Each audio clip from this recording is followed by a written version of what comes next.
오늘은 맥주절입니다. 맥주 감사주일입니다. 조선 초기에 우리나라에 이제 복음이 처음 들어왔을 때에 그때 우리의 믿음의 신앙의 선배들이 한 해 동안에 보리 농사를 짓고요. 그 보리 농사가 이맘때쯤 수확을 합니다. 그때 수확된 보리를 하나님께 이렇게 드리면서 반년 동안 또 지난 6개월 동안 함께 하신 하나님의 은혜에 감사하는 날이 바로 맥주절입니다. 네. 그래서 오늘 이 시간 이 맥주 감사주일에 나오신 성도 여러분, 우리가 비록 보리 농사는 짓지 않지만 지난 6개월 동안, 지난 반년 동안 나와 함께 하신, 나의 모든 삶에 늘 함께 하신 그 하나님을 오늘 바라보시고 함께 하신 그 은혜들을 오늘 감사하는 자리가 되기를 바랍니다. 그래서 오늘 그 은혜에 대해서 좀 나누려고 합니다. 하나님께서 우리에게 주신 은혜들, 그 은혜들을 오늘 좀 시편 23편 말씀을 가지고 나누려고 해요. 지난달 24일 화성에 큰 화재가 있었죠. 그래서 그 화재로 인해서 무려 23명의 정말 그 외국인 노동자들과 그리고 정말 열심히 일하려고 살려고 하는 사람들이 이렇게 죽는 그런 안타까운 일이 있었습니다. 그리고 지난주 주초였죠. 7월 1일이었던 것 같아요. 시청역에서 또 차 사고로 인해서 그 젊은 이 9명의 이 가장들이 숨지고 그리고 6명이 다치는 안타까운 일들이 있었어요. 그런 사고들을 이렇게 보면서 제가 느껴지는 게 있었어요. 이런 일들이 이번만 있는 것이 아니었더라고요. 전에도 있었던 일들이에요. 전에도 정말 많은 사람들이 이런 사고로 인해서 참 불의한 어떤 그런 일들로 인해서 참 많은 이들이 목숨을 잃었던 일들이 과거에도 있었고, 이번뿐만 아니라 앞으로도 언제 어디서 그런 일들이 있을지 모르지만 또 그런 일들이 또 일어날 거예요. 이런 일들이 비단 대한민국 땅에서만 일어난 일이겠습니까? 지구촌 곳곳에서 이와 비슷한 일들이 아주 비일비재하게 일어납니다. 화재로 목숨을 잃기도 하고, 사고로 목숨을 잃기도 하고, 폭력으로, 살인으로, 또 어느 곳은 전쟁으로, 배고픔으로, 자연재해로 정말 많은 사람들이 목숨을 지금 이 시간에도 잃고 있어요.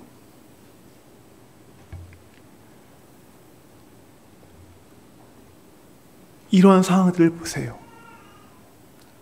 어디 사고와 질병과 사고와 그런 전쟁과 폭력 때문에 사람들이 목숨을 잃기도 합니까? 또 다른 이유 때문에 사람들이 목숨을 또 잃지 않습니까? 이 늙어서 이제 기운이 다 있어서 죽기도 하고, 또 몸에 원치 않는 병을 얻어서 사람들이 죽기도 하는 일들이 있습니다. 우리가 있는 이 상황들 보세요. 어때 보이세요? 주변에 들리는 일들이 다 죽음에 관한 소식들이고요. 보는 것이 다 죽음에 관련된 것들이에요.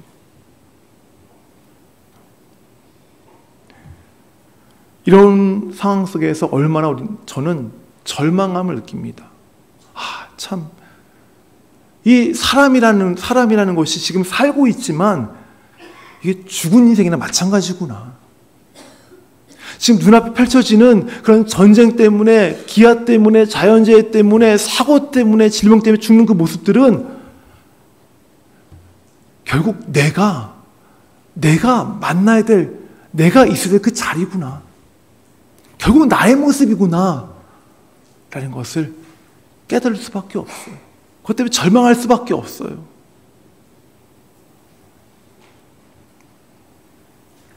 그런데 이런 절망 속에서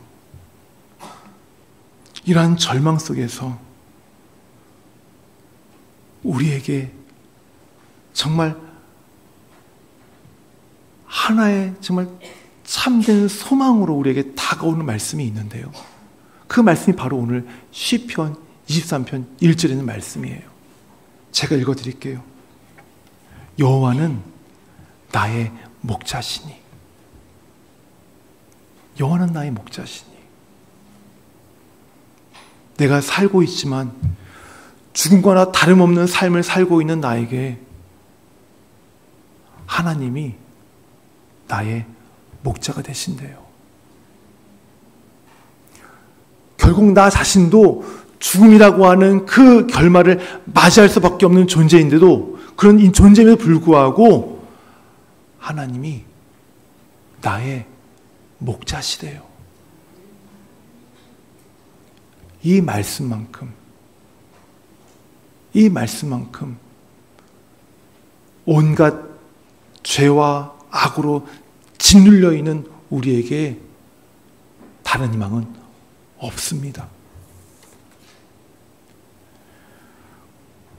그래서 오늘 저는 하나님이 목자 되신 우리들에게 주시는 그 은혜들을 오늘 함께 살펴보고자 합니다. 지난 6개월 동안 하나님이 바로 이 은혜를 가지고 여러분에게 베푸셨고, 이 은혜 가운데에 여러분이 살아오셨어요. 오늘 이 말씀을 들으면서, 맞아, 내가 지난 6개월 동안, 아니 내가 지난 세월 동안 바로 내가 이 은혜 안에서 살았구나 라는 그 마음으로, 그 결단을, 그 생각들을 가지시면서 오늘 말씀을 들으시면 좋겠습니다. 우리의 목자 되신 하나님께서는 첫째, 자기 백성의 영적인 필요를 채우시고 회복시키십니다. 자기 백성의 영을 회복시키시고 그리고 채워주시는 분이 누구시다고요? 우리의 목자이신 하나님이세요. 2절과 3절 말씀을 같이 읽을까요? 그가 나를 푸른 풀밭에 누이시며 쉴만한 물가로 인도하시는도다. 내 영혼을 수생시키시고 자기 이름을 위하여 의의 길로 인도하시는도다. 아멘. 양떼를 잘 아는 사람이 누굴까요? 양을 치는 목자예요. 우리들은 양들을 볼 때마다 개가 개고 개가 갠 것 같은데, 목자들이 볼 때에는 양들마다 다르게 보인대요. 그만큼 양들을 잘 아는 거죠. 성격도 다르고 얼굴도 다르고 습관도 다르고 습성을 다르다는 것을 이 양떼를 치는 목자는 알아요. 그리고 그 양들에게 무엇을 공급하면 좋을지, 그 양들이 무엇을 필요로 하는지 목자는 알고 있습니다. 그래서 목자는 자기 양떼를 데리고 아무 데나 가지 않아요. 물론 사꾼 목자가 있습니다. 돈을 받고 남의 양을 치는, 돌보는 목자들은 그 양떼를 몰고 자기가 가고 싶은 데로 갑니다. 자기가 먹이고 싶으면 먹입니다. 하지만 자기의 양떼를 갖고 있는 목자는 절대로 자기 양떼를 아무 데나 데리고 가지 않습니다. 가장 좋은 곳, 가장 안전한 곳, 그곳으로 목자는 자기 양떼를 데리고 가요. 오늘 다윗을 보니까 다윗이 이렇게 얘기하죠. 목자신 여호와 하나님께서 자기를 푸른 풀밭에 누이시고 쉴만한 물가로 인도하신다고 말하고 있어요. 근데 한번 잘 보세요. 다윗이 하나님께서 자기를 인도하시는 곳이 어떤 곳이라고요? 그냥 풀밭이 아니래요. 어떤 풀밭이요? 푸른 풀밭이라는 데예요. 싱싱한 곳이라는 곳이에요. 하나님께서 자기를 인도하시는 물가가 그냥 물가가 아니에요. 쉴 만한 물가예요. 풀밭도요, 먹을 수 있는 풀이 있고 먹지 못하는 풀이 있어요. 싱싱한 풀이 있고 시들은 풀이 있어요. 물가도 마찬가지예요. 안전하게 물을 먹을 수 있는 물가가 있는 반면에 긴장하면서 위험을 감수하고 먹어야 되는 물가가 있어요. 동물의 왕국 보세요. 아프리카 같은데 그 물가에 가면 거기에는 온갖 동물이 다 와요. 맹수도 와요. 거기서 약한 짐승들은 조금만 경계심을 늦추면 맹수에게 사로잡혀 먹여요. 맹수들이 알고 있어요. 그 동물들이 그 물가에서 물을 먹는 걸 알기 때문에 그걸 노리고 맹수들이 그 물가에 진을 치고 기다리고 있는 것도 있더라고요. 하나님께서 자기의 양떼인 여러분들을 인도하시는 곳은 허접한 풀밭이 아니라 푸르고 싱싱한 풀밭이고, 그 잔잔한 그 물가는 그냥 위험한 물가가 아니고 진짜 안전하고 정말 마음 놓고 물을 마실 수 있는 가장 좋은 물가라는 사실이에요. 그렇다면 하나님이 여러분이 주시는 가장 좋은 풀밭과 쉴 만한 물가는 뭘까요? 하나님의 말씀이에요. 하나님의 말씀이에요. 이것을 여러분 잊지 않기를 바랍니다. 지금 세상 사람들은 자신들의 그 영혼이 자기에게 소유가 채워지고 만족되면 자기의 영혼이 쉴 만한 물가로 인도함 받을 거라 여겨요. 그것이 푸른 풀밭이라고 여겨요. 하지만 그렇지 않죠. 가지면 가질수록, 채우면 채울수록 어때요? 부족함을 느껴요. 부족함을 느껴요. 험함을 느껴요. 공허함을 느껴요. 제가 얼마 전에 불변의 법칙이라는 책을 봤는데요. 그 책에 이런 내용이 있었어요. 이 현재를 살고 있는 2000년대를 지금 2024년이잖아요. 지금 현재를 살고 있는 사람들에 비해서 50년대 살던 사람들이 훨씬 더 못 살았대요. 작은 집, 작은 차, 또 소유도 그렇게 많은 것들을 갖지 못하는 때가 바로 그 50년대 사람들이었잖아요. 그래서 그때에 비하면 좋은 집, 좋은 차, 큰 집, 정말 그때에 비하면 정말 많은 것들을 누리고 살고 있는데 불구하고 지금을 살고 있는 사람들이 그 삶에 만족하지 못한다는 거예요. 그것이 불변의 법칙이라는 거예요. 이유가 뭔지 아세요? 자기보다 많이 버는 사람들을 보면서 늘 부러워하기 때문에, 자기보다 더 맛있는 것을 먹는 사람을 보면서 늘 부러워하기 때문에, 자기보다 여행을 더 멋진 곳을 가는 사람들 보면서 늘 부러워하기 때문에 이 지금 50년대보다 지금 더 많은 것들을 누리고 살고 있지만 그럼에도 불구하고 사람들이 늘 부족함을 느낀다는 거예요. 만족감을 느끼지 못한다는 거예요. 이게 사람이에요. 이게 지금 세상이에요. 채우고 또 채우지만 늘 부족해요. 늘 허전해요. 늘 아쉬워요. 어쩌다가 자기의 부족한 것이 채워지면 좋을까요? 공허함이 찾아와요. 그 공허함을 또 뭐로 메꿔요? 술과 약물과 게임과 그런 것들로 메꾸다 보니까 중독이 이렇게 되잖아요. 이것이 바로 현대의 모습이에요. 사람들의 모습이에요.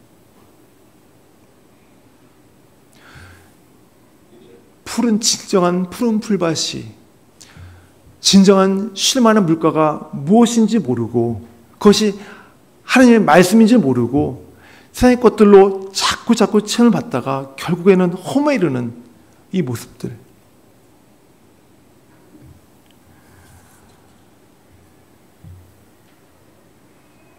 하나님의 말씀은 우리의 영혼을 채우기에 충분한 푸른 풀밭이요, 우리의 영혼이 충분히 쉴 만한 물가임을 믿으시기를 바랍니다. 이 물가로 가는 길, 이 푸른 풀밭으로 가는 길은 단 한 가지예요. 그 말씀하시는 주님의 음성에 귀를 기울이고 쫓아가는 거예요. 쫓아가기만 하면, 그 말씀을 따라가기만 하면 주님이 예비하신, 주님이 우리에게 주고자 하시는 그 푸른 풀밭과 쉴만한 물가에 여러분이 이르게 되는 것이에요. 성도 여러분, 매일매일 하나님의 말씀을 통해서 주시는 음성에 귀를 기울이시기를 바랍니다. 오늘 학습을 받은 우리 노전 자매, 예전보다 더 열심히, 더 간절히 주의 말씀들을 읽고 또 읽으시기를 바랍니다. 그 말씀이 내게는 비록 이해가 되지 않는 말씀이지만 그 말씀을 통해서 주께서 분명히 나를 푸른 풀밭으로 쉴만한 물가로 인도하실 것을 믿고 그 말씀을 읽다 보면 자매님의 그 영혼이 주님이 주시는 그 안식 가운데 이르게 될 것이에요. 성도 여러분, 오직 우리의 목자이신 하나님의 음성만을 쫓아가시기를 바라요. 오늘 이 자리에 여러분이 있을 수 있는 것도요, 오직 여러분의 목자이신 하나님의 음성만을 쫓아왔기 때문이에요. 지금처럼 여러분에게 음성을 들려주심으로 푸른 풀밭과 쉴만한 물가 인도하시는 그 주님의 음성을 앞으로도 계속해서 귀를 기울이고 쫓아간다면 역시 그것도 주께서 인도하시는, 평안을 주시는 자리가 될 줄 믿습니다. 성도 여러분, 여러분의 영혼을 소생시키기 위해서 말씀을 날마다 주시는 하나님께 감사하시며 또 감사하며 나가는 삶이 되기를 바랍니다. 두 번째로, 목자이신 하나님은 자기 백성의 여정을 이끄시며 보호하시는 분이세요. 3절과 4절 말씀을 읽겠습니다. 내가 사망의 음침한 골짜기로 다닐지라도 해를 두려워하지 않을 것은 주께서 나와 함께 하심이라. 주의 지팡이와 막대기가 나를 안위하시나이다. 아멘. 우리는 누구나 살면서 적어도 한두 번쯤은 인생의 그 캄캄한 골짜기를 걸을 때가 있습니다. 여기에는 지난 6개월 동안 그런 인생의 골짜기를 걸어온 분들이 계시고요. 또 어떤 분들은 아직까지 그 캄캄한 골짜기를 걷고 계신 분들이 있을 것입니다. 다윗도 오늘 본문을 통해서 이렇게 고백하고 있어요. 나도 그런 시련을 보냈다.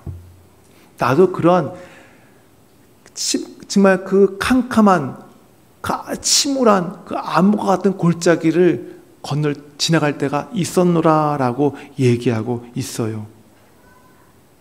그러면서 다윗이 말합니다. 내가 음침한 골짜기와 같은 시련의 시간을 지나갈 때에 나 혼자가 아니었다.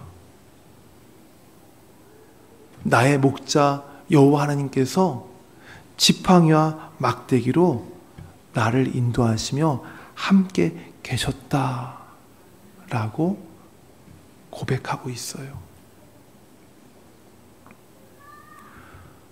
성도 여러분, 여러분이 있는 그 인생의 암과 같은 골짜기, 이렇게 보면 여러분 혼자 있는 것처럼 보이시죠? 저는 오늘 말씀을 통해서 전혀 그렇지 않다고 분명히 말씀드릴 수 있습니다. 여러분은 혼자 있는 것이 아니라 여러분을 위해서 함께 하시는 여호와 하나님과 같이 있는 것이에요. 하나님은 자기 백성을 결코 홀로 내버려두는 분이 아니에요. 에스라서 8장을 보면 에스라가 바벨론 땅에서 약 5,000명의 이스라엘 백성들과 함께 예루살렘으로 이제 귀환할 준비를 합니다. 바벨론에서 예루살렘까지 1,500km입니다. 한 꼬박 걸어서 4, 5개월을 걸어야만 갈 수 있는 그 거리예요. 그들은 말을 타고 간 것도 아니에요. 꼬박 걸어가야 되는 상황이었고요. 그 5천 명 중에는 군인이 있는 곳도 아니에요. 다 민간인이에요. 남녀노소 정말 그 연약한 사람들이, 그냥 민간인들이 그 5천 명 안에 있는 사람들이에요. 그 사람들을 이끌고 에스라가 바벨론에서 예루살렘까지 가야 하는 여정이 이제 시작돼요. 그때 에스라가 어떻게 된 줄 아세요? 금식 기도했어요. 주님을 가까이 하는 자를 주께서 선대하신다는 그 말씀을 붙잡고 에스라가 백성들과 함께 금식 기도했어요. 그 길을 갈 때에 자기들을 보호해주는 군사 한 명도 없었어요. 단지 그 이스라엘 백성들 오롯이 그들만 데리고 그 여정을 시작했습니다. 그 여정이 어떻게 끝났을까요? 그 여정에 참여한 이스라엘 백성을 단 한 사람도 해함받지 않고 무사히 다 예루살렘에 도착했어요. 위험이 없었을까요? 위험이 있었어요. 도적들이 곳곳에 숨어 있다가 그들을 공격할 때도 있었어요. 하지만 그 모든 공격을 다 하나님이 막아주시고 그들을 예루살렘 성으로 무사하게 인도해 주셨어요. 에스라가 이렇게 고백합니다. 우리 하나님의 손이 우리를 도우사 대적과 길에 매복한 자의 손에서 건지셨도다. 인생의 골짜기에 계세요? 걷고 계세요? 여러분의 목자신 하나님의 손이 여러분을 돕고 계세요.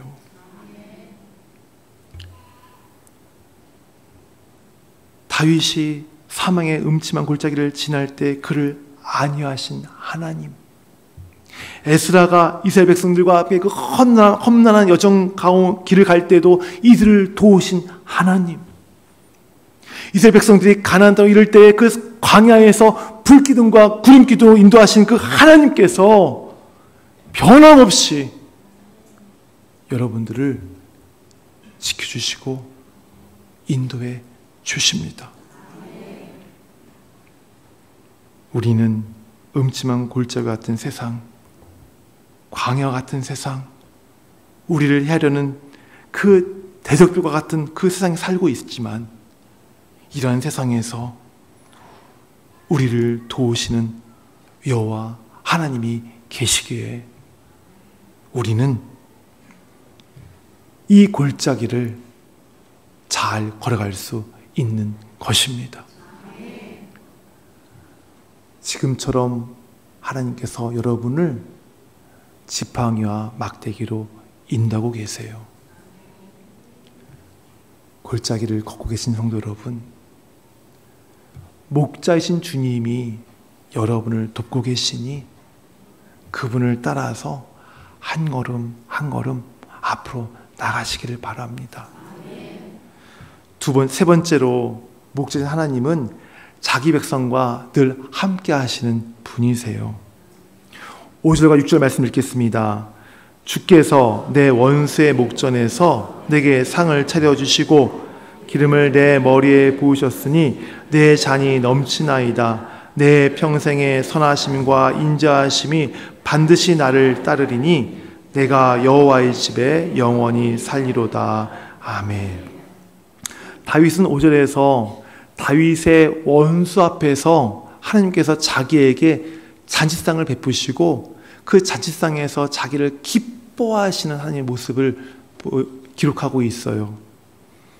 그러면서 6절에 그 하나님의 그 변함없는 사랑과 그 신실하심이 자기 평생에 함께할 것이라고 그가 지금 얘기하고 있습니다. 특별히 6절을 보시면 6절에 따르리니라고 하는 동사가 있지요. 이 따르다라고 하는 이 말은 히브리어로 라다프라고 하는 이 동사인데요. 이 말의 의미는 추격하다 그리고 쫓아가다라고 하는 의미예요. 이 단어가 주로 쓰인 그 장면이 어떤 장면이냐, 어떤 상황이냐면 사울 왕이 다윗을 쫓아다닐 때, 추격할 때 이 단어가 사용돼요. 사울 왕이 다윗을 쫓을 때 어떻게 쫓아갔어요? 그냥 가벼운 마음으로 쫓아갔나요? 정말 작정고 쫓아갔어요. 죽일 작정을 하고 끈질기게, 아주 끈질기게 그냥 쫓고 쫓는 그런 상황이었을 때 바로 이 라다프라고 하는 단어를 사용했어요. 근데 이 단어가 지금 오늘 6절 말씀에 쓰이고 있죠. 내 평생의 선하심과 인자하심이 반드시 나를 따르리니, 나를 라다프하리니 내가 여호와의 집에 영원히 살리로다. 이 말이 어떤 의미냐면 이런 거예요. 하나님의 선하심과 인자하심이 그분의 양인 여러분들을 끈질기게 쫓아간다는 거예요. 포기하지 않고 지긋지긋하게 끝까지 여러분의 평생 동안 하나님의 인자하심과 선하심이 그 여러분을 항상 쫓아다닌다는 거예요. 한마디로 무슨 말이에요? 하나님이 당신의 양인 여러분과 항상 함께 하시겠다는 거예요. 세상에는 많은 신들이 있어요. 그런데 자기 백성과 함께하는 신은 우리 하나님밖에 없어요. 세상의 신들은 사람들이 좋은 재물을 갖다 바치고 많은 재물을 갖다 바쳐야 그제야 소원을 들어주는 신들이에요.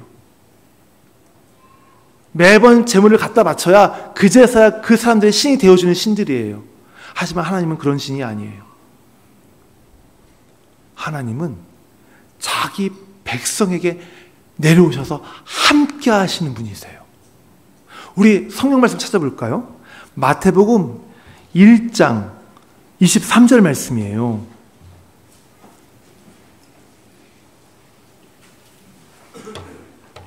우리 같이 읽겠습니다.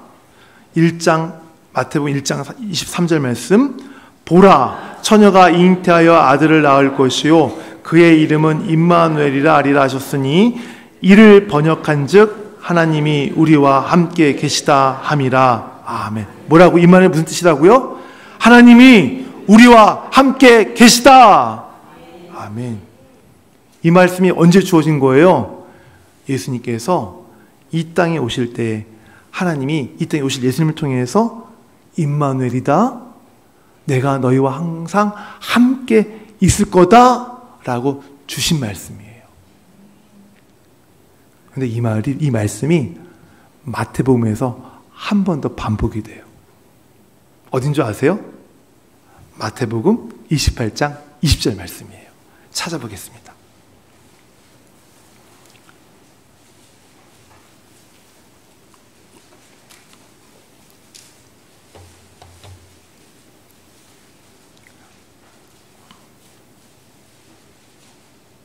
우리 같이 읽겠습니다.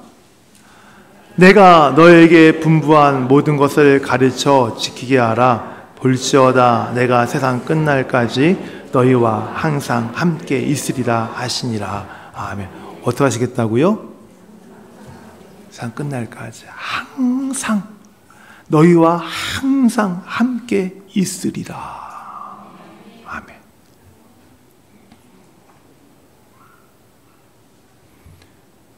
내가 하나님이 나와 항상 함께할 만한 조건을 갖췄기 때문에 하나님이 나와 항상 함께 하시는 건가요? 내가 하나님이 나랑 함께 하실 만큼 내가 진짜 뛰어나니까, 내가 그만큼 내가 잘났으니까 하나님이 나와 함께 하시겠다고 말씀하시는 건가요? 아니에요. 하나님은 민수기서 7장 7절을 보면 자기 백성을 선택하실 때에 열방 가운데 가장 초라한 민족을 선택하셨어요. 하나님이 우리와 항상 함께 하시겠다고 하시는 그 약속, 그 말씀은 내가 잘나서가 아니라, 내가 뛰어나서가 아니라, 내가 어떤 조건을 갖춰서가 아니라, 내가 가장 못나고 부족하고 내가 가장 낮고 천한 존재이기 때문에 하나님이 나와 함께 하시겠다는 거예요.